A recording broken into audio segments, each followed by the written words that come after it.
नमस्कार दोस्तों, आप सभी का स्वागत है आपके अपने YouTube चैनल अनसुनी हिंदी कहानियां पर। आज हम आपके लिए लेकर आए हैं एक बहुत ही ज्ञानवर्धक इतिहास से जुड़ी एक कहानी को पूरी अंत तक देखिएगा, बड़ा ही मजा आएगा। 11वीं सदी की बात है। पंजाब का वह गांव ठंड के कोहरे में लिपटा हुआ अपनी दांतें किटकिटा रहा था। सुबह की 5 बजने वाले थे, लेकिन कुहासे की चादर मोटी थी और अंधेरा सर्वत्र व्याप्त था। ऐसे में 11 ठाकुरों के खानदान का वह लड़का अपने कमरे में चारपाई पर लेटा हुआ अपनी नींद पूरी कर रहा था। अचानक से उसे लगा कि कमरे में कोई है। पहले तो उसे लगा कि एक भ्रम है, लेकिन जब उसे यह विश्वास हो गया कि कमरे में कोई है, तो उसने रजाई में से अपनी गर्दन बाहर निकाली और सामने जो देखा वह देखकर उसकी आंखें भय के मारे फैलती चली गई। उसके सामने वही लड़की खड़ी थी जिसका उसने अपने परिवार के साथ मिलकर कुछ समय पहले बलात्कार किया था।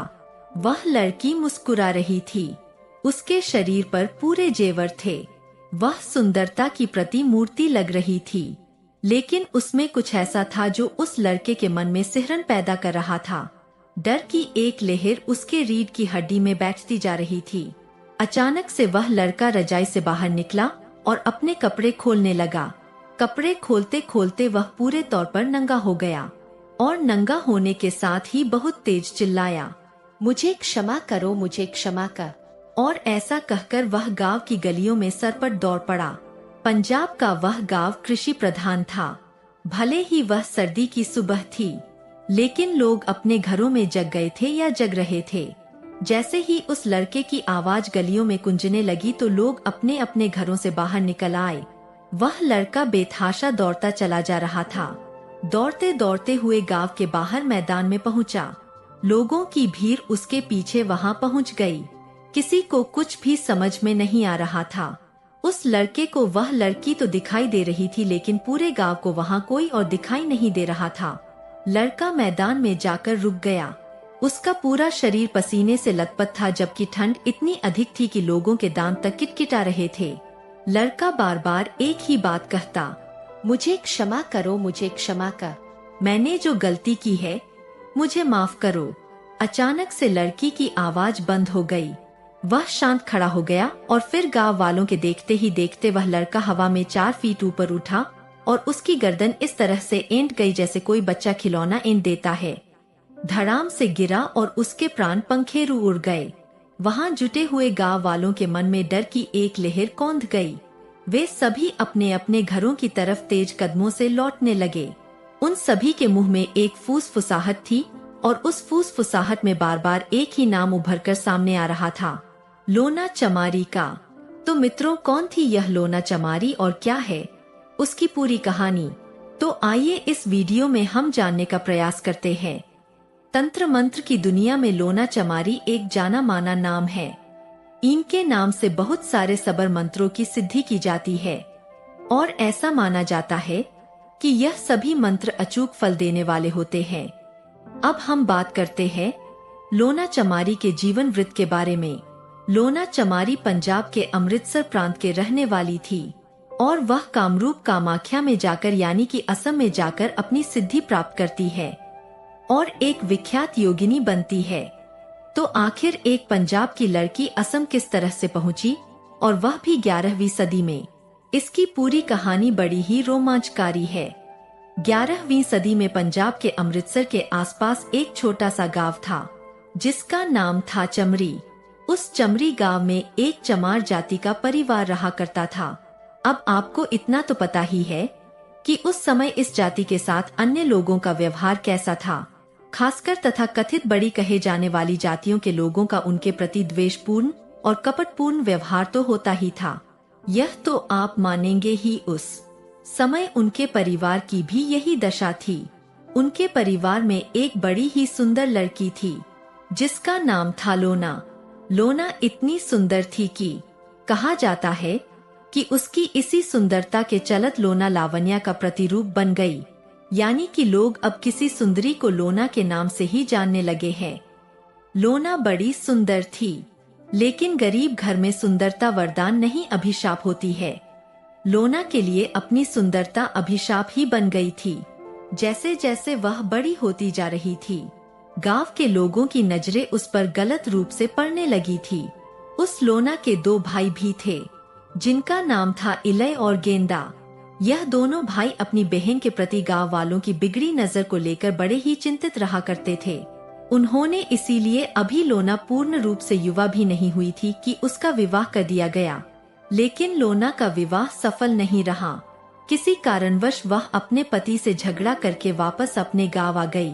एक बार फिर आपको याद दिलाते हैं कि यह कहानी 11वीं सदी की है और उस समय का समाज कैसा था, आप कल्पना से जान सकते हैं। तब एक युवा लड़की जो विवाहित तो है, लेकिन अपने पति को छोड़कर अपने गांव में रह रही है। एक तथाकथित छोटी कहे जाने वाली जात से आती है, गरीबी में पल रही है। ऐसे में गांव वालों की नजर उस पर खराब हो जाए तो यह उस समय के हिसाब से कोई संदेह वाली बात नहीं लगती है। और हुआ भी ऐसा ही। उस गांव के लोगों ने उस लड़की के ऊपर अपने गंदी नजर को डालना प्रारंभ कर दिया। उसी गांव में एक ठाकुरों का परिवार रहता था जिसमें 11 पुरुष थे। ऐसा कहा जाता था कि इसी के चलते उस ठाकुरों के परिवार को 11 ठाकुरों का खानदान कहा जाने लगा। उन ठाकुरों में से एक ने उस लड़की के साथ व्यभिचार करने का प्रयास किया, लेकिन लोना ने इस प्रयास को मना कर दिया। उसके प्रतिरोध करने से उस ठाकुर का क्रोध अपने चरम पर पहुंच गया कि हमें यह लड़की मना कैसे कर रही है। फिर उस पूरे परिवार के 11 लोगों ने बारी बारी से उसके साथ बलात्कार किया। वह लड़की अभी युवा थी, उसका यौवन अभी पूर्ण रूप से आया भी नहीं था कि उसके साथ यह दरिंदगी भरी घटना घट गई। तब ना तो कोई संविधान था, नहीं कोई सुप्रीम कोर्ट, और ना ही राजा के पास इतनी फुर्सत थी कि इस तरह के मामले वह सुन सके। साथ ही यह तथाकथित छोटी और बड़ी जातियों के बीच का मामला था, तो इसमें जीत बड़ी जातियों की ही होनी थी। लोना की दुर्दशा पर पूरा गांव हंसता रहा, लेकिन किसी ने ठाकुरों की तरफ उंगली नहीं उठाई। युवावस्था का जोश ऐसा होता ही है कि आदमी कुछ भी कर गुजरने को तैयार हो जाता है। लोना चाहती थी कि इन ठाकुरों से अपने पर किए गए अत्याचार का वह बदला ले। उसके सामने कोई और रास्ता दिख नहीं रहा था। तभी उसने दिल्ली की योगिनों के बारे में सुना। वह उनके बारे में तरह तरह की कहानियां सुनती थी। उस समय तंत्र मंत्र का प्रचार भी जोरों शोरों से हो रहा था। योगियों ने अपने प्रचार के बहुत सारे माध्यम फैला दिए थे। यह योगी गोरखनाथ जी की परंपरा से आते थे। इन जोगियों के चलते है संस्कृत के मंत्रों की जगह पर सबर मंत्रों का प्रचलन बढ़ने लगा था। तंत्र मंत्रों में सबर मंत्रों का प्रयोग होता। यही वह समय था जब भारत में भी इस्लाम के सुखी मत को मानने वाले लोग अपना पैर जमा चुके थे। यह लोग भी भारतीय पद्धति से मिलकर के एक नई पद्धति का विकास कर रहे थे। इसी पद्धति में आता है सबर मंत्र। सबर मंत्र ऐसे मंत्र हैं जिनमें संस्कृत के शब्दों का प्रयोग कम होता है और प्रचलित हिंदी, उर्दू तथा फारसी के शब्दों का प्रयोग अधिक होता है। सबर मंत्रों और संस्कृत के मंत्रों में सबसे बड़ा अंतर यह है कि संस्कृत के मंत्र बड़े ही शुद्ध होते हैं। वह मात्र पवित्र हृदय से सिद्ध किया जा सकते हैं और प्रत्येक मंत्र को प्रत्येक व्यक्ति को सिद्ध करना पड़ता है। ऐसा नहीं है कि यदि मैं गायत्री मंत्र को सिद्ध कर लूं तो कोई और बिना प्रयास के सिर्फ मेरा नाम लेकर उस मंत्र को सिद्ध कर सकता है। लेकिन सबर मित्रों के साथ ऐसा नहीं था। शबर मंत्रों के बारे में यह मानता है कि यदि कोई पहुंचा हुआ तांत्रिक एक बार उन्हें सिद्ध कर ले और अपने नाम से उसे बांध दे तो फिर दूसरे लोग उस तांत्रिक के नाम से उस शबर मंत्र को बहुत ही अल्प समय में सिद्ध कर सकते हैं। उस समय सबर मंत्रों की प्रसिद्धि बढ़ने लगी थी। तंत्र मंत्र का प्रचार जोरों शोरों से था। लोना चमारी ने दिल्ली के योगिनियों के बारे में सुना कि वह तंत्र विद्या में अपूर्व गति रखती है। लोना उनसे मिलने के लिए बिना अपने घर में बताए दिल्ली की तरफ रवाना हो गई। वह पंजाब से पैदल ही चलती हुई अपने आप को अन्य लोगों की नजरों से बचती बचाती दिल्ली उस जगह पर पहुंच गई जहां पर योगिनियां रहती थी। लोना ने उन योगिनियों से पूछा कि यह शबर मंत्र कैसे सिद्ध होते हैं। मुझे भी तांत्रिक बनना है, मुझे भी योगिनी बनना है। मैं अपने पर हुए अत्याचार का बदला लेना चाहती हूँ। योगिनियों ने देखा कि एक छोटी सी लड़की है जिसकी उम्र अभी मुश्किल से 15-16 साल की है और वह कठिन साधना की बात कर रही है। उन्हें एक तो अपने बल का अहंकार था, दूसरा वह उस लड़की की बाल्यावस्था को देखकर उसके महत्व को नहीं समझ पाई। उन्होंने कहा कि तुमसे यह कार्य संभव नहीं है, हम तुम्हें नहीं सिखा सकते, तुम इस लायक हो ही नहीं। लोना जिद पर अड़ गई। उसने कहा कि अगर आप लोग मुझे नहीं सिखाएंगे तो मुझे इतना तो बता दीजिए कि मैं कहाँ जाकर इसे सीख सकती हूँ। तब उन योगिनियों ने मजाक ही मजाक में हंसते हुए कहा, इसके लिए तुम्हें असम के कामरूप कामाख्या मंदिर जाना होगा। हमने भी वहीं से यह मंत्र सीखे हैं और हमने सिद्धियां प्राप्त की है। उन लोगों को लगा होगा कि दिल्ली से असम इतना दूर है और यह छोटी सी लड़की यह वहां कैसे पहुंचेगी। यह तुरंत ही अपने घर चली जाएगी और हार मान जाएगी। लेकिन लोना के पास हारने के लिए कुछ बचा ही नहीं था। उसकी केवल एक ही जीत थी, बदला। वह चाहती थी कि उस पर जो भी अत्याचार हुआ वह उसका बदला लेकर ही रहे। उसने अपने मन में ठान लिया कि मुझे असम जाना ही है, मुझे कामरूप कामाख्या के मंदिर किसी भी तरह से पहुंचना ही है। वह अपनी प्रतिज्ञा को पूरी करने के लिए एक दुश्वार रास्ते पर निकल पड़ी। रास्ते की कठिनाइयां उसका परीक्षा लेती है। उसे खाने पीने के लिए कभी कभी नहीं मिलता था, थकान होती थी, पैरों में जलन होती, पैर फूल गए थे, लेकिन फिर भी उसने अपना चलना नहीं छोड़ा। वह आगे बढ़ती ही गई, बढ़ती ही गई, बढ़ती ही गई। भाषा की भी दिक्कतें थीं, क्योंकि पंजाब से चली दिल्ली आई, बिहार होते हुए बंगाल होते हुए असम पहुंची। इन सभी जगह पर अलग अलग बोलियां थी, अलग अलग भाषाएं थी, अलग अलग परिवेश था, रहना खाना पीना सब अलग था। लेकिन इन सब को हेलते हुए लेना अंततः कामरूप कामाख्या पहुंच ही गई। वहां पर जब वह पहुंची तो उसने किसी योग्य गुरु की तलाश प्रारंभ कर दी। अंततः उसे इस्माइल जोगी मिले। इस्माइल जोगी वही सूफी और योगी परंपरा के मेलजोल से बने हुए योगी थे। उन्होंने सबर मंत्रों में अच्छी सिद्धि प्राप्त कर ली थी। जब लोना चमारी इस्माइल योगी के पास पहुंची तो इस्माइल जोगी उसके रूप की सुंदरता पर मोहित हो गए। योगियों में पंचम खार की पद्धति पहले से ही चली आ रही थी, यानी कि साधना के दौरान वह मुद्रा, मांस, मध्य, मत्स्य और मैथुन से परहेज नहीं भी करते तो भी उनका काम चल जाता था। इस्माइल योगी मैथुन के लिए ही सही, लेकिन लोना पर आसक्त हो गए। लोना के पास भी अपने गुरु को देने के लिए इसके अलावा था ही क्या।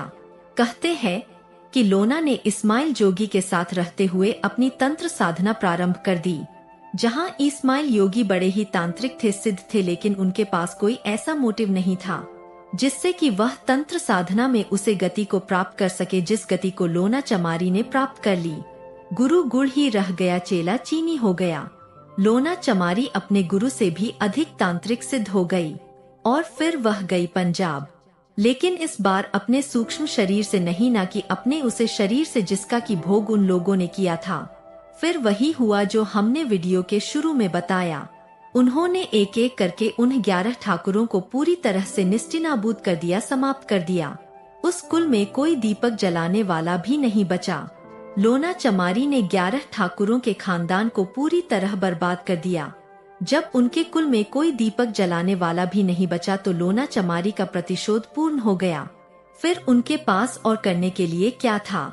तब लोना चमारी ने सोचा कि पुरुष स्त्रियों पर बहुत अधिक अत्याचार करते हैं और खासकर बड़ी जाति के लोग छोटी जातियों के लोगों पर बड़े ही अत्याचार करते हैं। अब चूंकि संस्कृत के मित्रों की सिद्धि और साधना सबके वश में नहीं थी, इसलिए लोना चमारी ने सबर मंत्रों की रचना की और उन्हें अपने तंत्र बल से सिद्ध किया, अपने नाम से उन्हें बांध दिया, जिसके कारण आज भी लोना चमारी नाम के शाबर मंत्र बड़े ही आसानी से सिद्ध किए जाते हैं और गांव में लोग तंत्र मंत्र के प्रयोग में इनका ही उपयोग करते हैं। दोस्तों, यह थी कहानी लोना चमारी की। अगर आपको हमारा यह वीडियो पसंद आया हो तो वीडियो को लाइक, शेयर और सब्सक्राइब जरूर कर लें, ताकि ऐसे ही और वीडियो के अपडेट आपको तुरंत मिल सके।